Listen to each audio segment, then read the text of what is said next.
Sud Radio Conseil de famille avec Domitis Invest. Choisissez Domitis Invest et investissez l'esprit libre avec des loyers sécurisés tous les mois, que votre bien soit occupé ou non.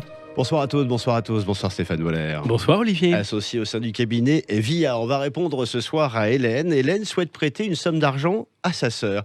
Comment doit-elle s'y prendre ? Oui, il est fréquent qu'un membre d'une famille souhaite prêter une somme d'argent à un autre membre de la famille, notamment pour l'aider à concrétiser un projet. Il s'agit donc d'un prêt, ce qui est différent, attention, d'une donation ou d'un don manuel, sujet que nous avons déjà évoqué ici.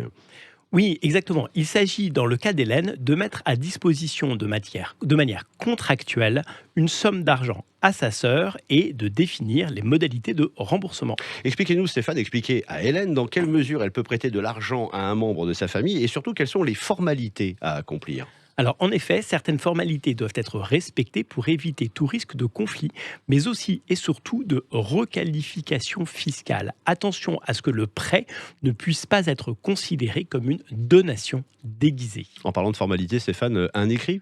Oui, la loi rend obligatoire un écrit dès lors que la somme dépasse 1 500 €. Oui, ça je l'ignorais. Et puis cette formalité, je dirais que je ne suis pas le seul et souvent peu respectée. Vous pouvez en témoigner vous-même. Oui, l'écrit est un outil juridique essentiel, d'une part parce qu'il résume les différents éléments du prêt, notamment la durée, la somme, le taux d'intérêt et les modalités de remboursement. Et puis l'écrit constitue évidemment un moyen de défense et de preuve redoutable en cas de non-remboursement de la part de l'emprunteur, Stéphane. Oui, l'acte peut être rédigé devant notaire ou simplement sous seing privé.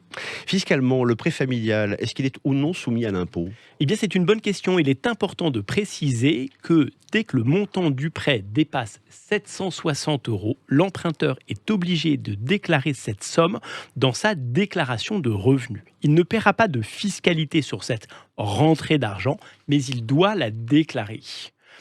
Et s'il y a des intérêts perçus par le prêteur, ceux-ci seront en revanche soumis à l'impôt sur le revenu. Et voilà qui est clair. Que se passe-t-il, Stéphane, en cas de décès ? Eh bien, on va distinguer deux situations. La première, le décès de l'emprunteur, et la seconde, le décès du prêteur.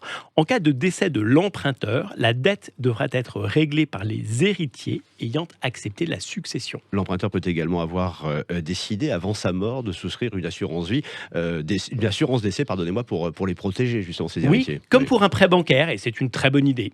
Et en cas de décès du prêteur, cette fois ? Eh bien, dans ce second cas, la somme non encore remboursée du prêt familial représente un actif successoral. La somme devra être restituée aux ayants droit de la personne décédée, exactement selon les mêmes modalités que celles définies dans le contrat de prêt. Voilà qui est très clair. Une fois encore, merci Stéphane. Merci à vous Hélène pour cette très bonne question. Chronique à retrouver en podcast, sudradio.fr.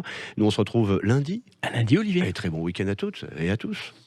C'était Sud Radio Conseil de famille Avec Domitis Invest. Choisissez Domitis Invest et investissez l'esprit libre avec des loyers sécurisés tous les mois, que votre bien soit occupé ou non.